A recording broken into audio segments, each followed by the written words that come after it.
Second, we'll not make reference to sensitive information in this discussion. So anything that's classified or sensitive but unclassified or otherwise will not be included, including deliberations that are internal to USAID. Third, in terms of the Zoom functions, just to note that your mics and cameras are currently turned off to optimize bandwidth. The chat function has also been disabled for the session. And if you want to submit questions, please click on the Q&A button at the bottom of the menu. We'll be taking those at the end. And finally, closed captioning is automatically enabled. So to turn captioning on or off, just click on the CC button at the bottom of your screen. Okay, let's go ahead and get started with the session at hand. And welcome and good afternoon, everyone. My name is Jonathan Richter. I'm the incoming director for USAID Center for Conflict and Violence Prevention, CVP. I'm a member of the Senior Foreign Service and have been with USAID for 20 years, of which I've spent the vast majority of my time in Africa. I've served as senior program officer in Mali, Angola, Colombia, and as country rep in Benin and deputy mission director in the Democratic Republic of the Congo. Most recently, I just wrapped up 3 years in headquarters as the director of the Office of Sudan and South Sudan, two countries that have struggled with extreme cycles of violence over the decades. And tragically, Sudan is currently in the throes of the worst humanitarian catastrophe imaginable. So without a doubt, the theme of finding ways to better mitigate and prevent such tragedies from happening in the first place is very close to my heart.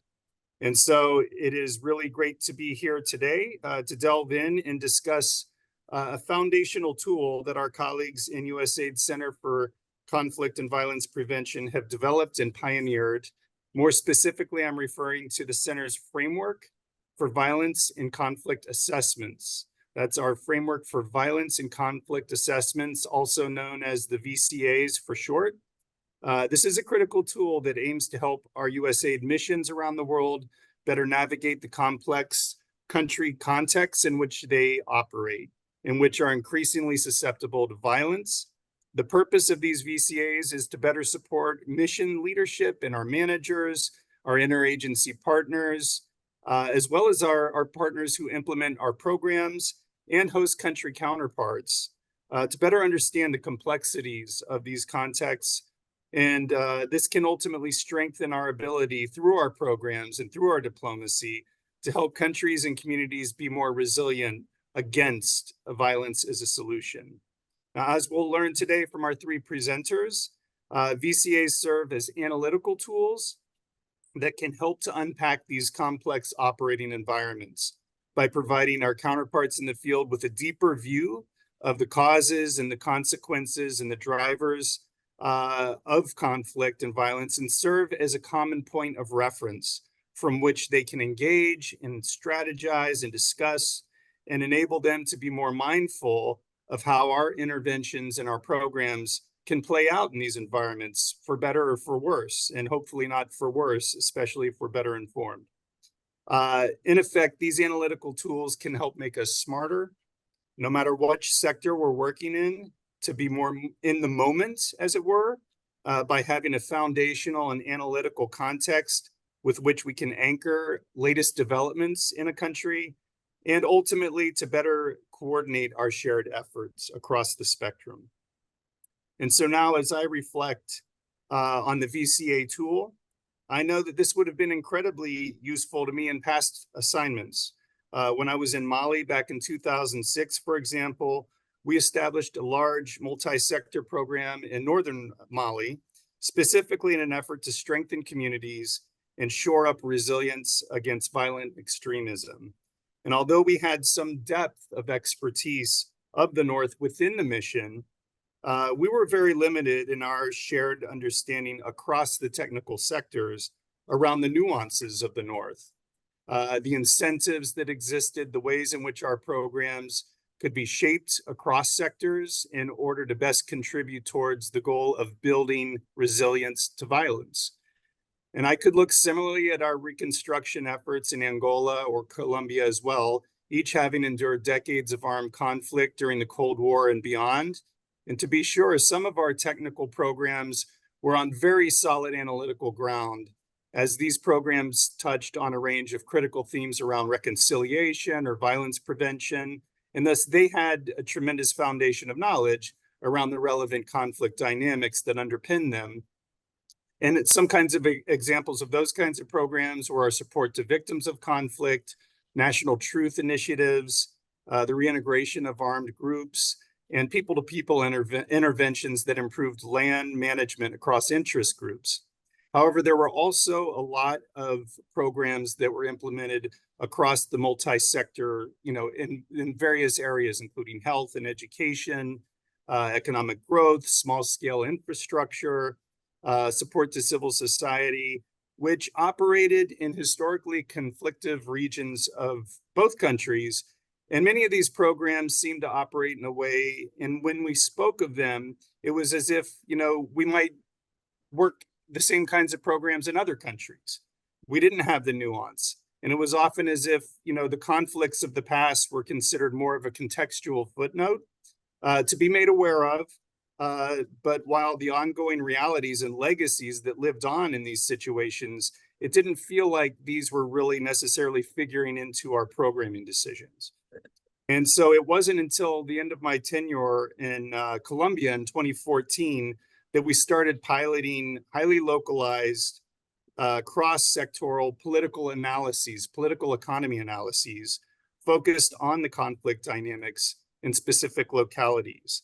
Now, they were a big investment of time, and quite a number of technical colleagues were a bit skeptical and hesitant, but we persevered and carried out these analyses in 3 regions.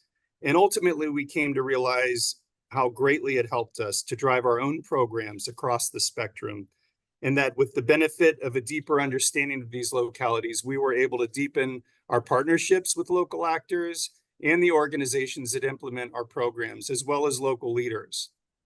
It was through these analyses that we also began to have a much greater understanding of the challenges that the recipients of our work sometimes faced, and helped us adjust our programs to more carefully ensure their interests were protected, and ultimately led to the feeling that we were better driving these programs forward. The information from these analyses gave us that confidence to do it. And in the end, I know we were all grateful that we made those investments of time. And so I'm very enthusiastic that CVP has really taken this kind of work forward to institutionalize an approach specifically through the VCAs, and for which we'll now turn to some of our champions to learn more about how this important tool can work in real time. So let me introduce our 3 presenters briefly, starting with Zainab Shaibu, who is a senior conflict advisor in the mission, USAID Mission to Nigeria, and is in the program office. We'll also have Ted Glenn, a foreign service officer who heads up CVP's Mission Partnerships Division, which takes the lead for the Center on Direct Engagement with missions around the world. And last but not least, David Yamron, who is a senior learning and outreach specialist at Nicole Global Solutions, which is a partner under CVP's Pearl mechanism that focuses on analysis and learning. So these are going to be our speakers for the day. It's great to have you all. And what I'd like to do is I'd like to start with Zainab from the Nigeria mission and ask you to tell us about the conflict dynamics and challenges in Nigeria and how they impact the sectors the mission engages in. Over to you, Zainab. Thank you, Jonathan. And hello, everyone. Again, my name is Zainab. And as mentioned, I work with USAID Nigeria. So looking at conflict dynamics in the country, Nigeria has a large population of well over 200 million people. And there are multiple hundreds of ethnic groups, just to set the scale of what we're talking about. So looking at drivers of conflicts in the country, it really differs by geographic region. But across board, we can say that conflict is really exacerbated by high levels of poverty, inequality, injustice, corruption, and other social hardships that exist. The country has also faced, tensions rooted in ethnic and regional rivalry. There's cases of criminality and competition for scarce resources. So just to provide a bit more of an overview on our context as well, conflict over the years continues to morph. And I can say that all sectors looking at health, education, economic growth, agriculture, peace building, they've all been affected by conflict in one way or the other. So just to provide some examples, we can look at conflict has disrupted people's ability to earn a living. Conflict restricts access to health services. Some children can't go to school in conflict locations. Conflict has exacerbated environmental degradation, eroded social fabric, connections, and really hindered economic growth in some instances as well, just to provide a few examples. So the main thing is that the effects of conflict are widespread and are a major barrier to USAID achieving its development results, as conflict really does create long-term challenges for the country. So it's very important for us to really address the root causes of this conflict and promote peace. But really looking at some of the challenges and barriers we've faced when trying to integrate conflict considerations across our programming, I think the first one I'll touch on is really that conflict is multidimensional. And in that, just trying to sort out the complex layers that drive conflict can be very challenging when we're trying to ensure that we do no harm and we're not making things worse. For example, if you're looking at a conflict that has ethno-religious dynamics, it's really key to take into consideration what are the underlying grievances, some historical patterns, agreements, narratives, and really make sure that we're having those discussions in a way that is not feeding into biased narratives of who is the perpetrators of violence and solidifying those biased narratives. So really sorting that out can be a challenge. And also, as I mentioned briefly earlier, the ever-changing context of conflict also adds some complexities because now that conflict dynamics are, really changing by region, the actors are also changing as well. So it's also hard to sort out the traditional dividers and connectors. So when we're trying to make sure that our activities are adaptive, we also have to take that as well into consideration. So those are some of the challenges. And I think I'll bring this all together by really focusing on what opportunities do we have as well, when trying to integrate conflict sensitivity. I think traditional development sectors actually have numerous opportunities to do this, to advance peace and promote social cohesion. I think an important first step for us is really building up our knowledge base of the context and conflict dynamics, because the more we know about the conflict and the types of conflict, the better we can respond. So that's why having the violence and conflict assessment is a priority for us, as it cuts across sectors and really goes into depth of what knowledge we have and what gaps we have overlooked. And then we've also focused on increasing our capacity of how to really integrate conflict sensitivity and do no harm principles. We've done this through organizing trainings and just making sure that we are also building up our knowledge in this area as well. And I think the last one I'll say is that there's a key opportunity for promoting conflict sensitivity by making people understand the reason why it's important. So it's not just another check the box activity or something else added on to what you have to do, but really letting people know that it lays a great foundation for the work that we have to do here in the country. It helps us build trust with different stakeholders, accountability, sustainability. All of these are things that we gain from implementing these principles. So passing that on or having people understand that is key for us as well. So I'll stop here and hand it back over to Jonathan. Thank you. Terrific. Thank you so much, Zainab. I really appreciate that. Let's turn to Ted now. We've heard a little bit about the complexities and challenges the USAID Nigeria is grappling with. Tell us a little more, Ted, about how the VCAs can assist missions more broadly with their program planning and implementation in the face of violence and conflict contexts. Over. Great. Thanks very much, Jonathan. Good afternoon, good morning to all of the audience members for this session. Like Jonathan said earlier, my name is Ted Glenn. I'm heading the Mission Partnership Division within USAID's Center for Violence and Conflict Prevention. So I wanted to give a little bit of an overview framework of our new violence and conflict assessment analytical tool, so VCA for short. And again, just a really big thanks to all of you who contributed to the design and the development of this framework over the past couple of years. I know there was a public comment period. We got a lot of good input from all of you and as well as other practitioner stakeholders in this space. So the framework is now public. If you've not seen it, I really encourage you to have a look. And as much as it's useful to you, please do feel free to adopt it for your own use. We'll share some link information later on in this presentation. But for whatever reason you can't get to it there, please feel free to reach out to us for a copy as well. So over the next couple slides, we're going to get into the ways in which the VCA is structured to give us the very best shot at enabling a better understanding of conflict dynamics and influencing mission-wide programming to more effectively build peace and security and achieve sectoral objectives. So next slide, please.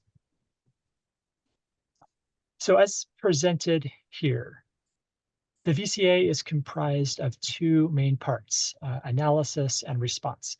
Starting with analysis, the hexagons here on the right illustrate the various component parts of what together make up the specific dynamics of conflict, violence, and peace in any targeted country or place. If we shift over to response for a minute, I want to make 2 points. So while the USAID logo is singled out there on the far right, a more ambitious purpose and framing of the VCA is in its focus to assist USAID missions, US government counterparts, and partners to better understand, address, and navigate the pervasive challenges of armed conflict and violence. So this widening of our USG audience is done in recognition of the central role that fragility, conflict, and violence play in compounding an array of already complex development and foreign policy challenges. So in practice, we hope and we expect to see diplomatic and policy recommendations in concert with technical and programmatic ones. So just as we look beyond USAID into the interagency, within USAID, our intention with the violence and conflict assessment is that we're no longer just focused on informing standalone conflict prevention or peacebuilding programming, or really even just programming managed out of the Democracy Rights or Peace Office, but rather that we engage, reach, and influence a far wider cross-mission audience. And this shift was born from a practical recognition that conflict is increasingly impeding the ability of USAID missions to achieve results across development sectors, including those in education, health, economic growth, as well as democracy and governance. And compounding this is the harsh reality that resources specifically intended for peacebuilding programming are becoming much more scarce in many parts of the world. Next slide, please. So how are we going to make good on this intention to make sure that VCAs can inform and influence the whole of mission or whole of embassy? The first thing that's different is an intentional look at process. So David's going to speak to this in a little more detail over the next couple of minutes. We've shifted how and who we engage with throughout the design and implementation processes, both to bring in new voices and perspectives, but also to widen the expected use of final products. At the same time, we've restructured how proposed responses, both operational and programmatic, to violence, conflict, and peace are framed and presented within the Violence and Conflict Assessment report itself. And we hope that this will better enable the information to land and be as sticky as possible with various audiences. So the slide here highlights a few responses that we're specifically looking for the VCA to articulate, including in the cross-sectoral space, related to focused prevention and peacebuilding efforts, and at the systemic levels. So a couple of examples of each. One, across the mission, we're looking at how development interventions can reduce vulnerability to conflict and violence for groups at highest risk. Irrespective of sector, we're looking at how and where do existing programs affect and are affected by fragility, conflict, and violence dynamics, and how those programs can adapt for improved effectiveness. So reflecting that notion of conflict sensitivity and that no intervention is neutral. We're hoping that adaptive management can become the new norm, where operationally missions and embassy counterparts better prepare for conflict and violence related shocks and stresses. And programmatically, how shifts in management practices, processes, and partnerships can better identify, understand, and respond to changing fragility and conflict dynamics, hopefully to better integrate peacebuilding considerations into wider cross-sectoral resiliency strategy. And then finally, we're also taking a systems and thinking politically approach to better understand and position our interventions to address those underlying drivers of fragility, conflict, and violence, not just focused on the symptoms. So overall, we've adjusted the way that we structure VCA processes and recommendations to better reflect the reality that all of USAID's sectoral interventions can be impacted by conflict and violence. And thus, how USAID's development interventions are designed, targeted, and implemented can strengthen the ability of a society to prevent the outbreak, escalation, and recurrence of violence and violent conflict. So thanks for the question, and back to you, Jonathan. Much appreciated, Ted. Thanks for unpacking for us this framework. David, so I'm going to turn to you, and I know you've been involved with a number of VCAs, and I understand much like what we entertained in Colombia through the political economy analyses at the local level, I understand these can be quite participatory in nature, and I was hopeful you could share some of your views on how this can serve as an effective means for carrying out VCAs. Over to you. Sure. Thanks, Jonathan. Hi, everybody. David Yamron, Senior Learning and Outreach Specialist for the Pearl mechanism. So in partnership with CVP, Pearl has been piloting this new framework over the past year and a half or so with USAID missions, including USAID Nigeria, as Zainab talked about a little bit. Overall, we found the VCA framework is an effective approach for analyzing violence and conflict and for generating useful response recommendations for our target stakeholders. But I think a common challenge that we faced, and one which is probably familiar to a lot of you, is how to take this excellent analysis that we're able to package up, how to take these finely tuned recommendations that we're able to develop, and how can we best position them for use? What can we do to ensure that our conflict analysis leads to action, in short? Next slide, please. So here's sort of some examples of what we're talking about. These are recent VCAs which CVP and Pearl have conducted. I'm not going to read everything on the slide, but I just want to note the real range of purposes and focus areas and intended uses of these assessments. And I think this really underscores the cross-cutting nature of the framework. You can see that we've conducted VCAs which aim to support program design, of course, but also to inform mission-wide strategies, to apply conflict sensitivity principles across sectors, and to support localization initiatives that the mission's been involved in. When we use this kind of integrated, broad scope assessment framework, it's really critical to draw in stakeholders beyond just, as Ted mentioned, the mission, technical, or program office which commissioned the work. Next slide. And so to respond to this challenge, CVP and Pearl conduct what we are calling participatory VCAs. So at its core, when we say participatory, we mean inclusive. This is bringing together a wide range of stakeholders to jointly conduct conflict analysis, both on the research side, who conducts VCAs on the slide, and then also the coordination side. So who does a VCA team coordinate with? On the research side, this means expanding the traditional definition of a research team. So we try to integrate the consultants and researchers who form the core of the team into assessment teams with USAID Washington staff, our mission points of contact, and local experts. I think this idea of a unified team means going beyond, for example, hiring a local data collection firm to just gather the data, hand it off, and finish their contract. So with the VCA, we try to incorporate local data collection firms into the core research team to help us conduct design work, analysis work, and recommendations development as one team. On the coordination side, this has implications as well. So we want to move beyond, for example, just like hosting a findings presentation for colleagues at the State Department who might be working on similar issues. From inception in the VCA, we aim to create a single cohesive group of stakeholders to engage with. This could be composed of interagency colleagues, like I mentioned, but also local organizations, other donors working in the space, other USAID implementing partners, as well as USAID Washington staff. and bring this group back at specific points over the life cycle of a VCA to repeatedly engage. So these are design conversations, technical consultations across the mission, joint analysis and synthesis sessions, and then recommendations workshops as well. So why take this approach?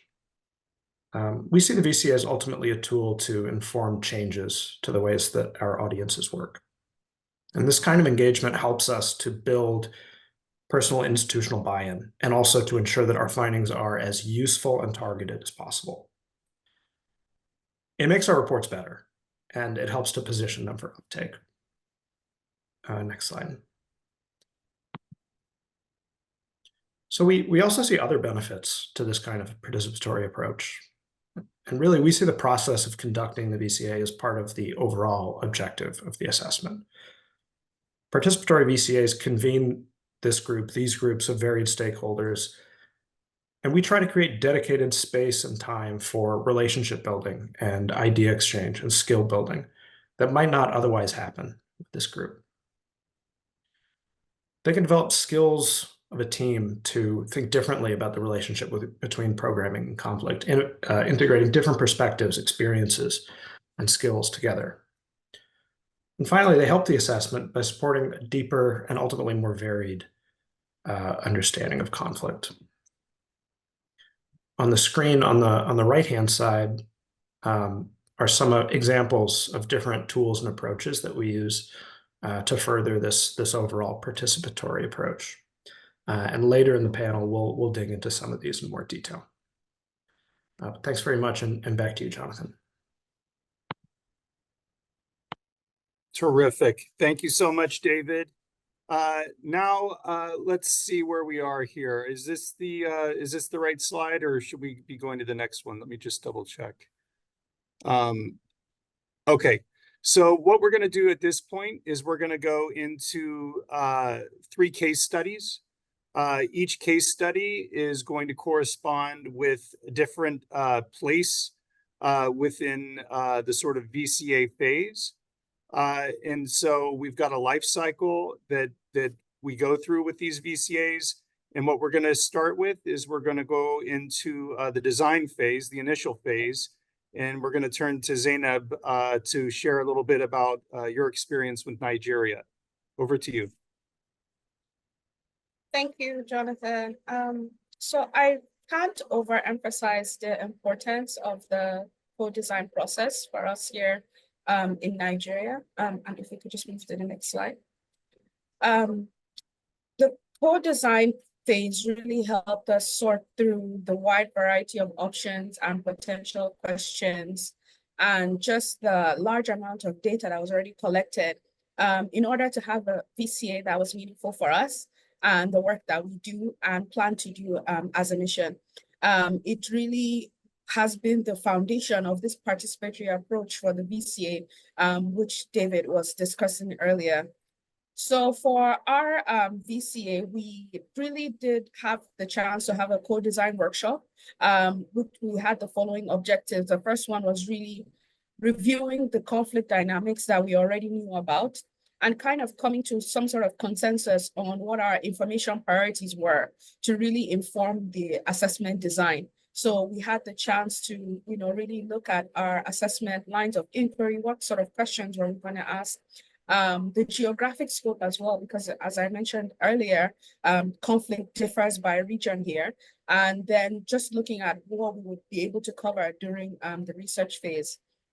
And the second objective of our co-design workshop was really identifying, key stakeholders and opportunities to ensure the sort of findings of what we're looking to find and appropriate recommendations as well as looking at from the very beginning, what would dissemination and utilization of the assessment also look like as well.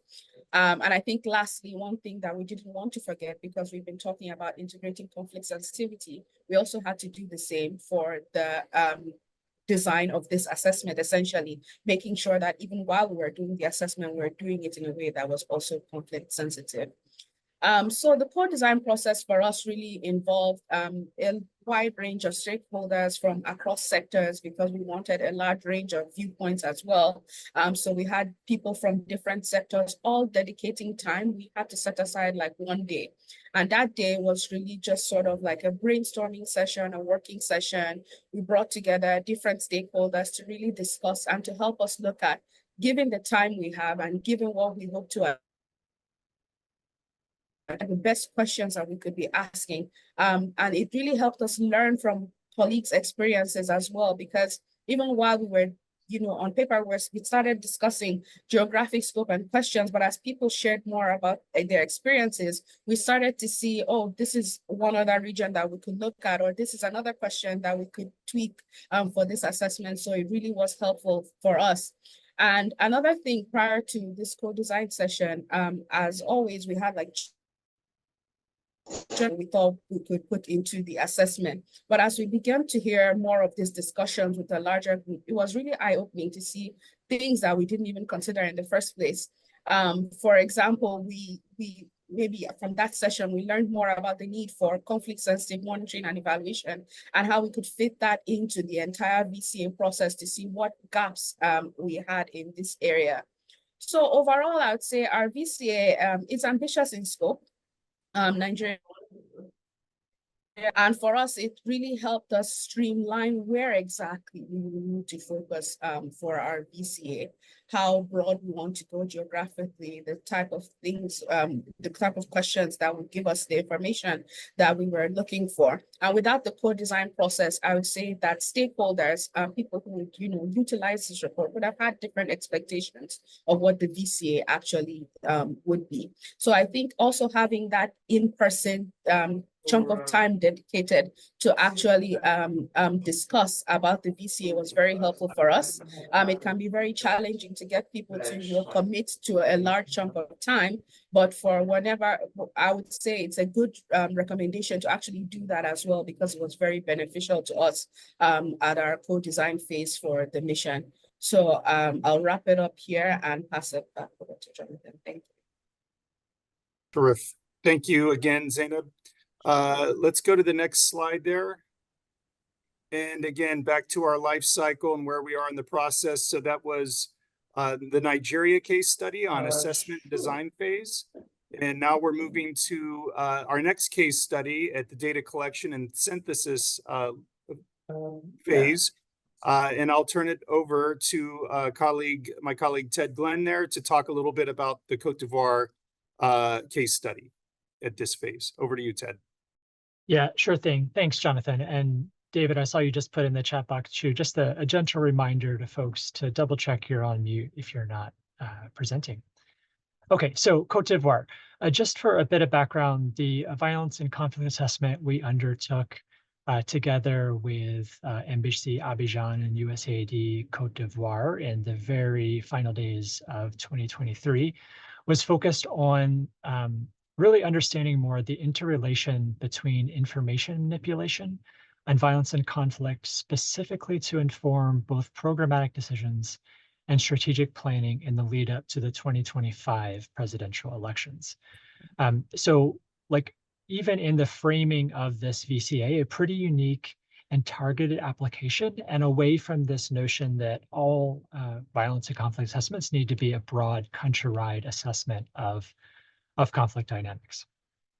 So returning to the experience in Cote d'Ivoire specifically, I'm going to talk about three things. The first is the makeup of our team.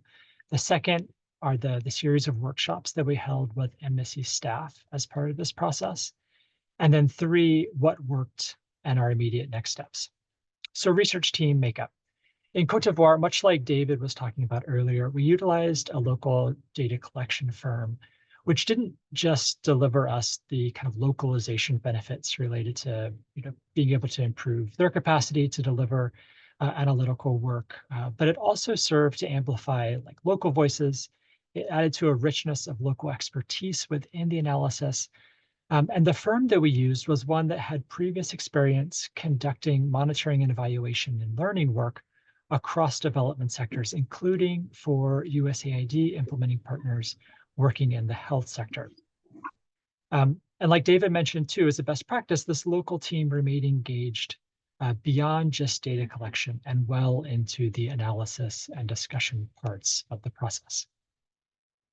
Our internal USAID support team included both support and technical officers from democracy, rights, and governance backgrounds, health backgrounds, and the broader interagency. And I think this really served to enable different perspectives, as well as streamline the engagement we undertook with offices across the USAID mission and embassy. So process structure. Following data collection, the Violence and Conflict Assessment team organized 2 discrete workshops for embassy staff. The first of which was a synthesis workshop, where we had participants from across the embassy, including the political section, public affairs, the security office, together with USAID mission staff from the program office, health office, democracy and governance, and economic growth teams. Over the space of several hours, we heard from the data collection team, who presented findings region by region. Like Zainab mentioned previously, from her experience in Nigeria, these dynamics varied greatly depending on where the data was coming from in Cote d'Ivoire. This session enabled US government participants to react to the initial data findings, as well as offer their perspectives on conflict dynamics based on our own experiences and expertise. By having this diverse group participate in this synthesis workshop, all of us really itching to bring our own optics and perspectives, we were better able to understand each of the analysis components, as well as better identify patterns and trends. 4 days after we held the synthesis workshop, we conducted a recommendations workshop. And again, the push was to gather a diverse group of participants from across the USAID Mission Embassy, a mix of both US and local staff, to develop useful response recommendations to improve USAID Cote d'Ivoire and the broader Embassy Abidjan's strategic, operational, and programmatic decision-making. And we organized this around 3 tasks. 1 was to identify a set of potential response recommendations. 2 was to prioritize those response recommendations by applying both technical and operational criteria. So this is to understand what would be both effective and realistic. On one of the very early slides I put up, we framed this as ensuring that recommendations are both technically sound as well as actionable. Blue sky might be interesting, but that's not what we're looking for within the final VCA product. And then the last thing was we started teams in the development of action plans towards getting some of the recommendations moving forward. So both these processes serve to validate and improve information, but also jumpstart that process of socializing findings and creating a community of interest around the final VCA report, as well as improving buy-in for specific recommendations. An interesting aspect of the violence and conflict assessment in Cote d'Ivoire was that it took a specific focus on the role that information manipulation plays in conflict and violence. Fortunately for us, or unfortunately for us, that's a topic that many partners and actors could immediately identify with and start pulling examples from their own sector of how that, that content is relevant. So what worked? I want to note that Cote d'Ivoire is a Global Fragility Act partner country as part of the Coastal West Africa region, which in practice meant that we could leverage interagency as well as cross-USAID relationships that were already pretty well established and teams that were already working together towards preventing conflict. So the process of conducting a VCA that included interagency reinforced the strategic approach for a whole of government effort towards reinforcing stability in that country. So in terms of outcomes as well, I think the final report that we're getting out of Cote d'Ivoire looks much different than it otherwise would have. It includes programmatic recommendations for each of the Cote d'Ivoire USAID offices, including democracy and governance, including health, including economic growth, as well as recommendations for others across the embassy managing foreign assistance programs. It includes a number of operational recommendations to improve internal embassy coordination and information sharing, as well as that conducted with key donor, and external partners. And it includes policy recommendations for USAID, state, including the public affairs section and the political section, GFA leadership, and our Department of Defense colleagues. So I expect the public version of this report to be released over the next couple of weeks. And while some of the internal recommendations are likely to be redacted, I do hope you'll read it. And I hope that the content becomes relevant for your own work and the work you're doing in Côte d'Ivoire specifically. So thanks again, Jonathan, and I'll turn it back to you. Terrific. Okay, next slide again. And now we're at the end of our third phase in the life cycle of the VCA. I'll look to David now, in which we're going to take a look at how CVP and Pearl apply participatory approaches in the utilization phase. So this is after the report is delivered and the mission is digesting the findings and starting to think about how to act on the recommendations of the report. So let me turn to you, David, and please take us forth.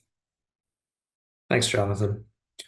Okay, just to close out this beautiful diagram in front of you, as Jonathan said, I'm going to talk about utilization.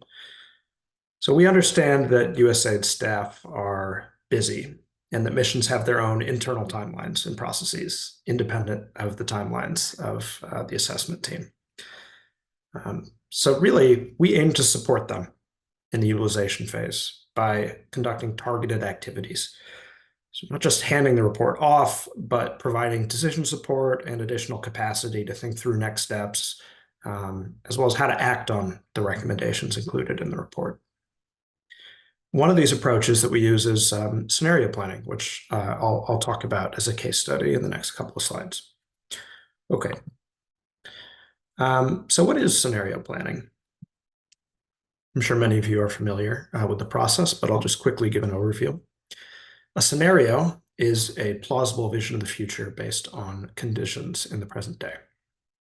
Scenario planning, then, is the analytical process of identifying future scenarios, usually those that will affect an organization's ability to do its work, and then action planning around those scenarios.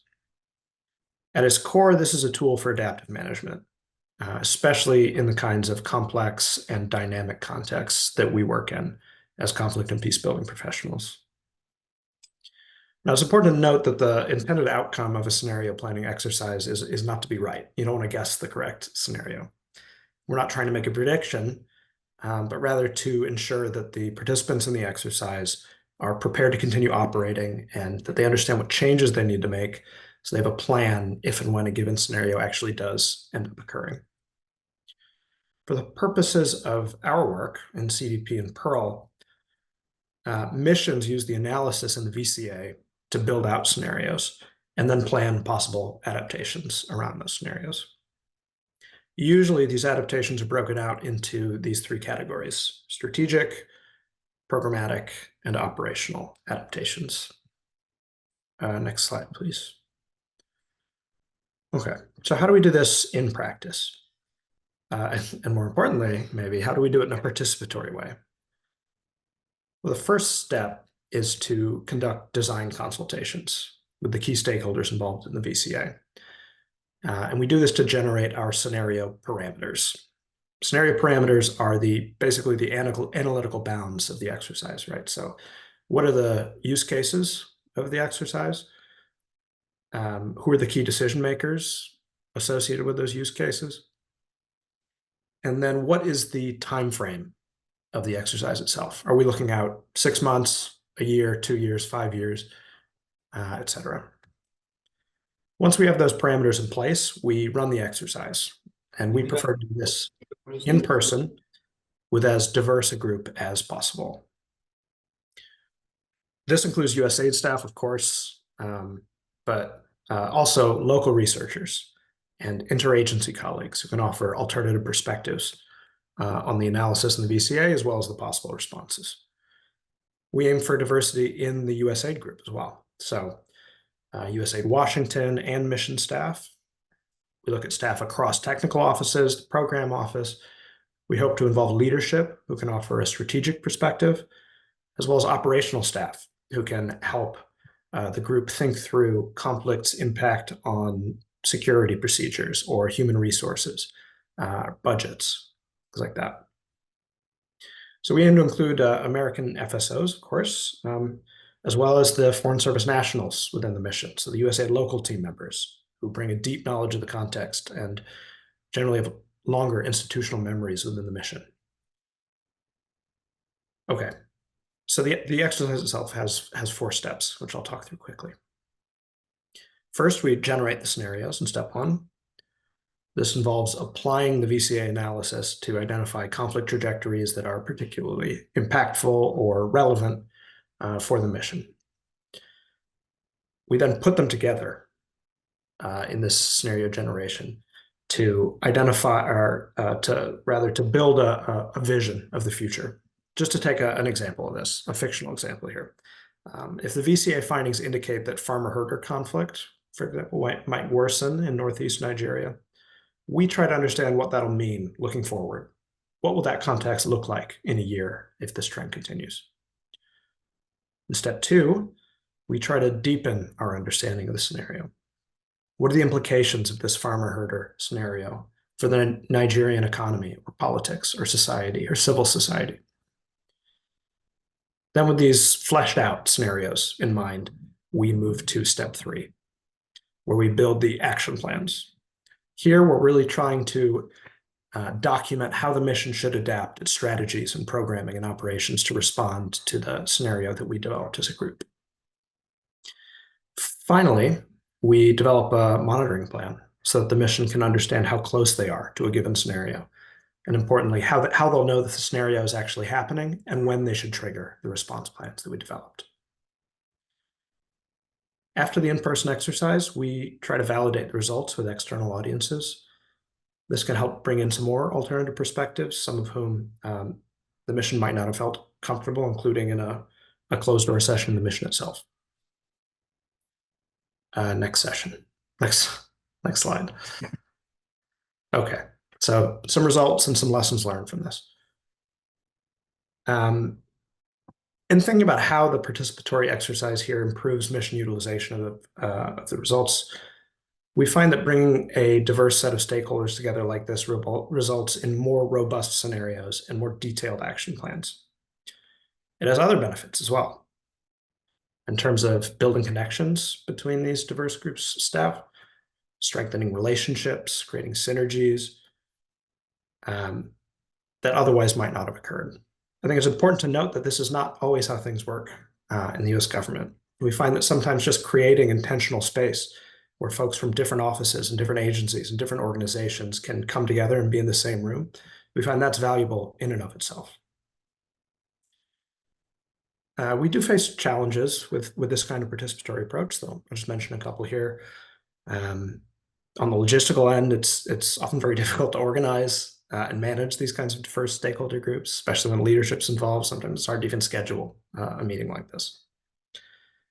And these exercises often involve, frontline staff as well as leadership, as I mentioned, across offices, across organizations. So it can sometimes be challenging to determine ultimately who has the final say, who makes the decision around what gets included in an action plan and what gets left out, and who that decision maker will be.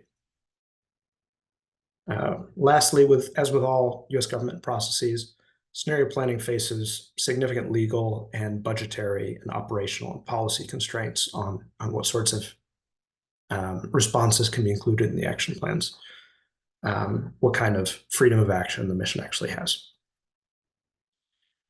Overall, though, scenario planning we've found to be a really effective and interesting tool, and we're really excited about continuing to roll it out with the VCA framework. Back to you, Jonathan.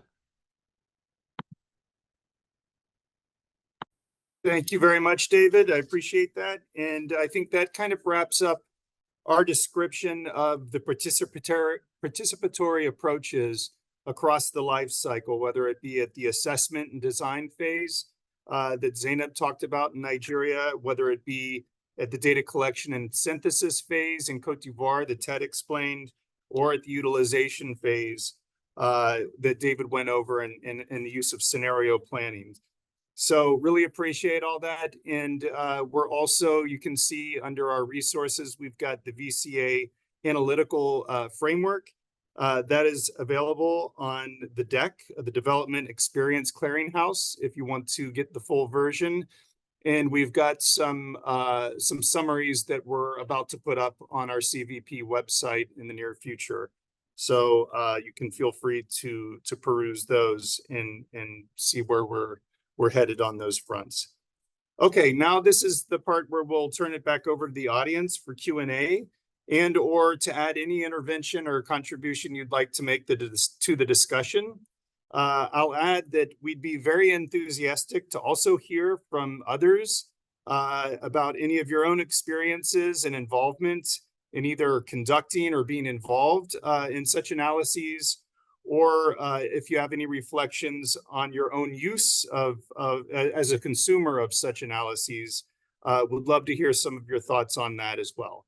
So I am going to stop there and we'll look for some hands to go up. And also I think Yehuda is going to help me. So I don't know, Yehuda, if you have anything in the chat that we should raise in the interim. Yeah, nothing in the Q&A yet. I see a couple, Andrew, you had a couple questions that you had placed in the chat, wondering if you'd like to come off mute and ask any of those. Yeah, fine, thank you. Hi, my name is Andreu Ginastet. I'm a silent diplomat in nuclear terms, and I have to take a very distant look at issues because I'm in the room with the ministers and generals, and so the perspective is completely different from when you're on the ground. But I'm also on the ground working as an artist, for example, with children. Yeah, and I face, just normal life in Europe. I've been also in missions in Algeria, etc. So I have a little bit of field experience in Asia, Africa, Europe, the United States, and South America. And still, I have some questions for David mainly, because, listening to how you produce this assessment and seeing that you think of several scenarios and try to see, maybe which scenario is more probable, okay? That sounds to me like a pretty complicated way of doing things. And I'm wondering if using a strategic approach, which implies that you use on the systemic level strategies which you offer to the people and strategies that work always. Like there are some basic emotional strategies for people to grasp with difficult situations. And one of them, for example, which is pretty known, I'm pretty sure you know it too, which is Theater of the Oppressed by Augusto Boal, is one system that has been implemented all around the globe and is very close to the needs of the people in the situation. So my question would be, are you using, for example, the Theater of the Oppressed by Augusto Boal? Are you using this method? And if you say, let's say that you do search for solutions, different scenarios, which is the proportion of work put into designing and seeing these scenarios and talking to the people on site?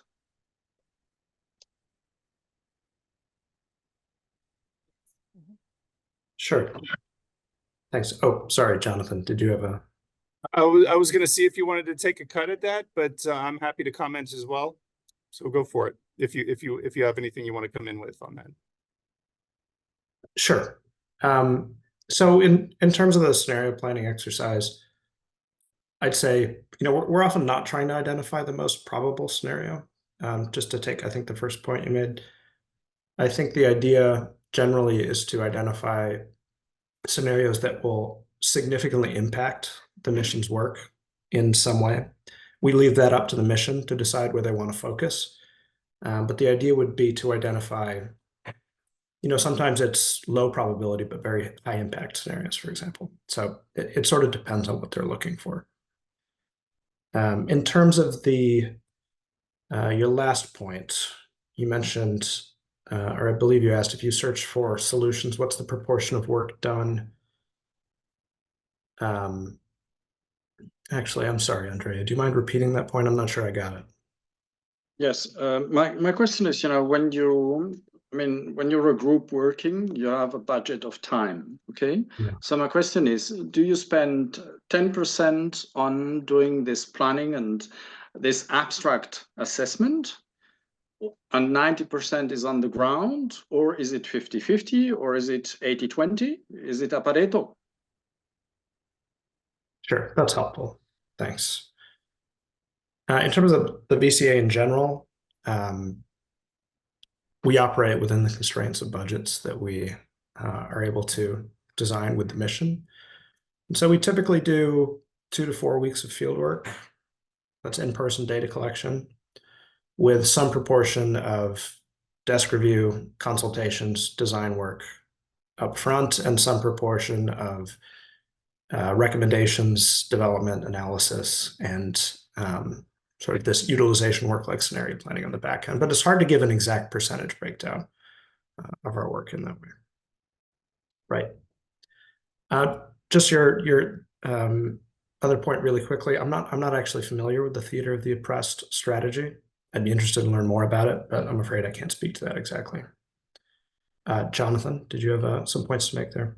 No, just appreciate the question and the input. And then for things, even, we do various types of scenario planning, strategic, whether we have an in-depth VCA or something more high level, we sometimes use scenario planning, for example, to map out some futures, right? Some potential futures, some likely futures. And often the one that we're aiming for is the one that is least likely. And yet we still aim for it because we want to have an affirmative North Star to work towards. But that doesn't mean, what it also does is as things develop and we see which kind of a scenario we are in, we've already thought ahead about how our programs are relevant in that world. And so that helps us, I think, engage with a whole range of people. As we say, we're trying to go towards this direction.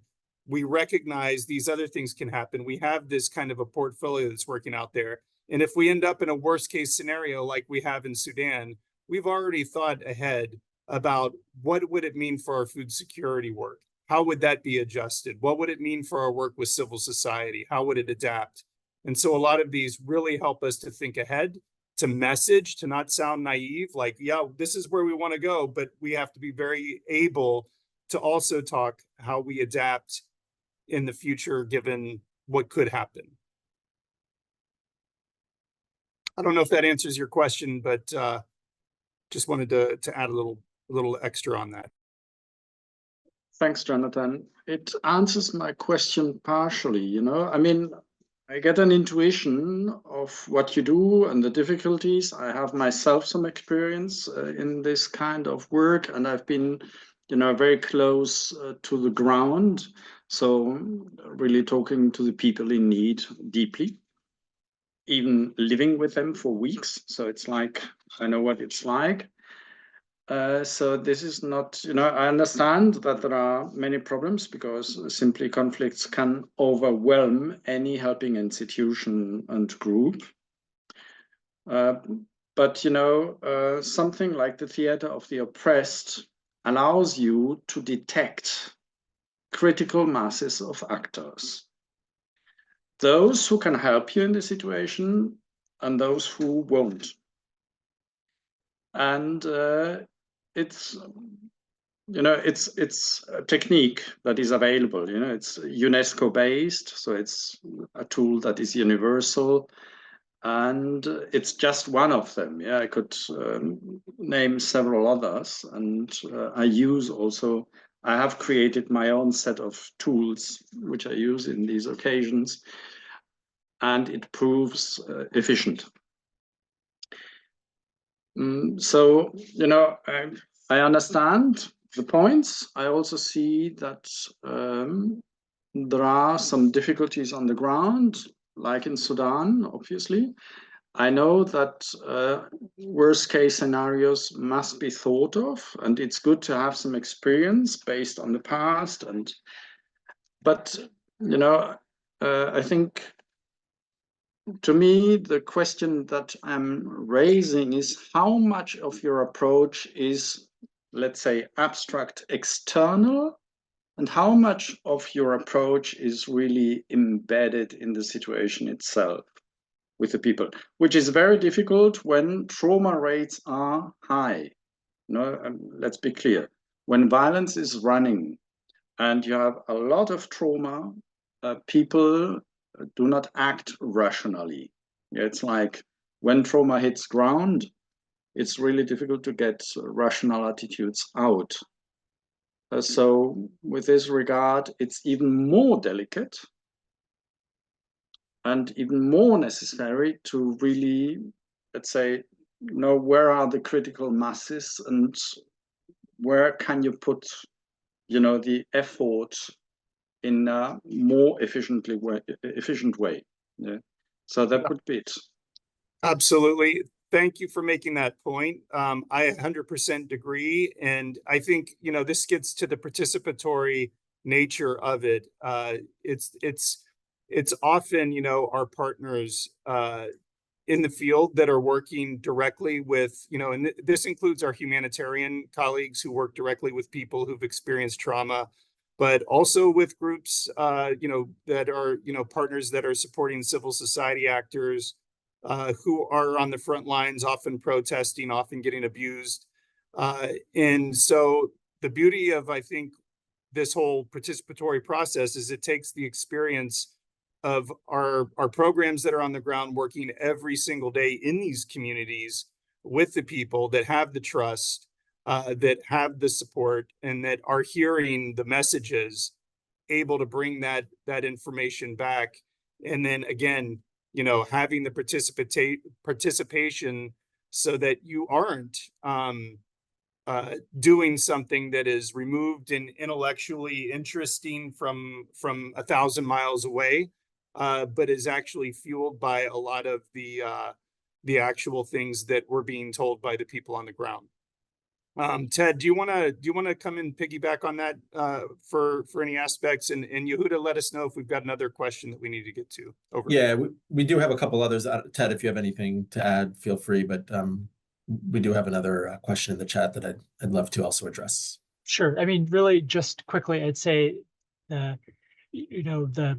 agree with David on the need to look into the theater of the oppressed model. I'd love to better understand that myself. And then the other thing I'd piggyback on is a point that my colleagues made related to award and activity implementation level adaptation and management. And one of the things we're trying to do broadly with USAID Missions is to introduce more local level adaptive measures so that programs are better understanding the context in which they're working, better understanding the interaction effect between interventions and local conflict and peace dynamics, and then doing more of what builds positive peace. So I think that gets to what you're talking a little bit about, Andrew, as well, that activity and intervention level, just being very mindful of the populations you're working with and meeting them where they are, which is harder to do at the VCA broader macro country level. Over. All right, Yehuda, what do you got for us? Yeah, so Connor McHale has a question in the chat, and he's asking whether there are sectors that are hardest to apply the VCA to, and it provides an example about how it might be easier in the kind of applying recommendations to the DG sector, maybe harder to kind of pivot, make recommendations for other sectors like health. So I think that's a really good question, and I think that there might be some different perspectives here. I think, Zainab, if there are any insights that you have from USAID Nigeria in terms of those difficulties, both in terms of application of VCA and findings, but also maybe conflict integration more generally, I think that would be great. And then David, if there are cases, any examples that you have based on the kind of range of VCAs that you've been involved in, or Ted and Jonathan from your experience in the field, I think all those perspectives would be valuable. So maybe Zainab, if there's anything you have to add please feel free to jump in. Yeah, thanks, Yehuda. I think for us, we're not at the application stage yet, but just looking at integrating conflict sensitivity, I'd say there are difficulties in every sector. Because again, it goes back to the complex nature of what we have to figure out. And for every sector, it's pretty much the same. It needs careful consideration, both by the technical experts in that sector, but also from our conversations with stakeholders and work that we do as well, kind of sorting out. So where are the gaps and where are the greatest challenges, and then what can we do about it right now with the resources that we have? So it's a bit of a broad one in my answer, but I think overall I would say it cuts across sectors. I wouldn't say that there's one particular sector that's easier to pivot. If we have if we know the gaps, then our focus is then how do we address this as well with the work that we're doing. So I'll just start there. And Zainab, if I could piggyback on that and probe just one step further, if I understand correctly, the mission in Nigeria has a significant health portfolio. Do you have any observations on how the health office engaged on this kind of work, and if you saw a shift in thinking during this process? Yeah, I mean, going back again to the co-design I mentioned, I think we also had our health colleagues there, and yes, there is a large portfolio. And it was very interesting to hear from them as well, because when we were going over the types of questions that we needed to look at, or again, looking back at geographic scope, I would say similar to other offices, the health colleagues in the room also really help provide nuances for us, saying from our experience, these are areas that we think we should focus on. These are geographic regions that we think there will be value in looking at. And I think that was something that was echoed from different sectors as well. So again, back to my initial point, I would say every sector has different valuable things they could bring to the discussion. It's a bit difficult to pick one over the other, but I think in terms of when we're looking at specific questions, then we could say, okay, maybe teaching has more to offer here over health. But in general, I would say the technical expertise can be applied across the board, if that answers the question.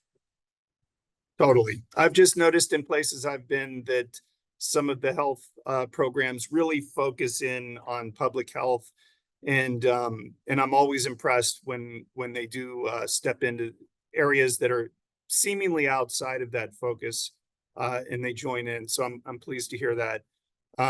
Okay, so I don't know, David, Ted, do you want to add anything on that question?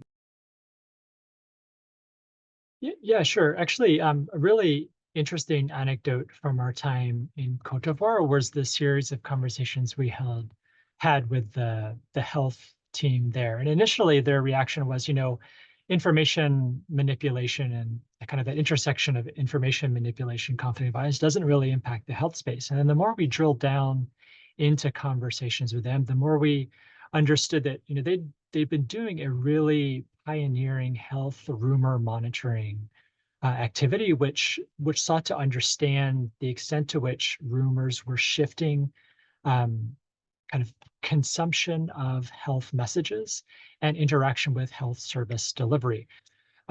So the more we understood that, the more we were able to drill down and get the health team's perspective on what was the impact of that information manipulation on the overall credibility of health institutions, the overall kind of public skepticism with health policy, and what negative implications that might have for health outcomes. So like setting aside even like explicit linkages with violence and conflict, that connection between information manipulation that we were looking at through the VCA and the negative implications for health outcomes really drew the health team in to that conversation about the importance of doing the assessment and the importance of being involved in the recommendations that was coming out of this assessment. So I'm not saying that would work in every context, but specifically in Côte d'Ivoire, I think we found at the end of the day a really receptive audience within the health team. Over. David, did you want to pile on for that?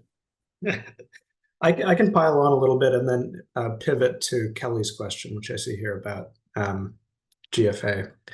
So I think I would agree with the other speakers that in my experience, I haven't seen it being particularly, more difficult or less difficult to apply VCAs to other sectors. I think often it depends on the level of buy-in, as sort of Ted was signaling towards, which some of these participatory approaches help to develop with stakeholders within the mission. I do think, on the other hand, that where we sometimes struggle on integrating participatory perspectives and to apply the VCA is when we operate across the interagency. I think not from any fault of the VCA particularly, but sometimes it's difficult to speak a different language, when we move from USAID to state or to DoD, and to make sure that the priorities that we're talking about relate to the priorities of those other agencies. So I think that's something that we're still working on. We've seen some positive examples and some good opportunities, including with SPCPS and the Global Fragility Act.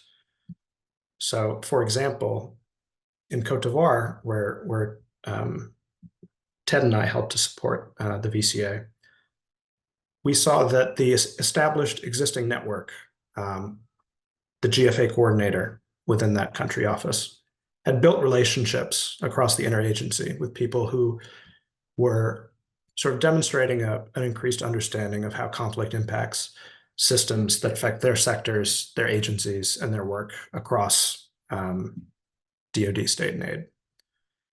And I think that really helped us to make the kind of pitch that Ted was talking about, that this VCA content will affect the work that you do. We had great turnout, for example, in the recommendations workshops, and I think that helped us to develop and target the findings in a way that might not otherwise have been possible. So I think both challenges and opportunities with that particular aspect of it. Over. Very much appreciated. Yehuba, did I hear there's another question out there? One last one, maybe? Yeah, there was one last question which David started to address here, but I'm just conscious of time. I think we're basically at time, so I think maybe shift over to wrap up here. Can we do it in maybe 1 minute? Do just a quick. Sure. What's the question? Maybe we can do it in like a 1-2 minute response. Yeah, David started to address it. It was around the CPCPS, and the question was about whether the team was able to kind of utilize existing networks to help in undertaking the VCA process in Côte d'Ivoire, and then whether there were any opportunities and challenges that that David and Ted can maybe speak to that they identified kind of working under the GFA strategy. Gentlemen, do you want to jump in on that for a quick sort of summary? Yeah, sure. David, I think you hit a lot of the good points. I mean, the relationships were already developed. Our AID colleagues knew the political section, knew the Department of Defense, knew the broader Department of State actors that were working on similar programs and on similar topics and areas. So you've already got a fluency with the individuals, you've got a fluency with the topic area, having come from work together to create the country plan, the MEL plans, et cetera. You've already got a fluency with some of the programs that are in place, and you've got a fluency with how we're working together under one chief of mission, one whole of government approach to addressing fragility and a central purpose of preventing violent extremist organizations spill over from the Sahel area. So I think those were all really great things that we were able to leverage.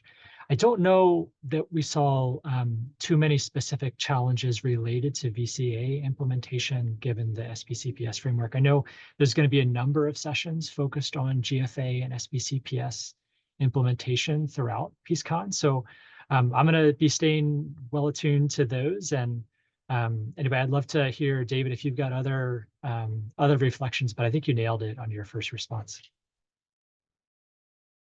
Yep, nothing to add there. Agree with all that. Okay, well, I think then we are at time. We'll wrap it up and thank all my colleagues. Zainab, thank you for calling in from Nigeria. Ted, David, Yehuda, thank you for your presentations and for helping manage the discussion. Thanks everybody for being online, listening, your interest and your contributions. Hope you have a great rest of the PeaceCon the next couple of days. Over and out.